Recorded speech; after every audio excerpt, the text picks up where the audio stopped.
Usa ba ka sa nabalaka nga mabalik og MECQ ang atoang syudad? Yes, syempre. Kinsabay ganahan nga ma-lockdown na pod o balik, no? O usa ba ka sa mga musuporta pod na mag-MECQ ang lapu-lapo? Kay nahadlok ka sa nagsaka nga mga kaso sa COVID. Bisag asa pa kaanan duha ang kabalaka na gihapon, no? Bisag katong nag-una ka or katong ikaduha ka sa kong dimension ganina, parihaw nga nabalaka, di ba? Nabalaka gihapon ka. But I just want to remind you that happiness is a choice. So kung magpabilin ka sa kabalaka, wala gyud masulbad, wala gyud digid na katabang, no?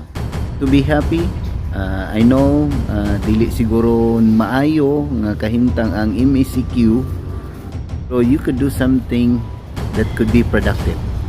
Amping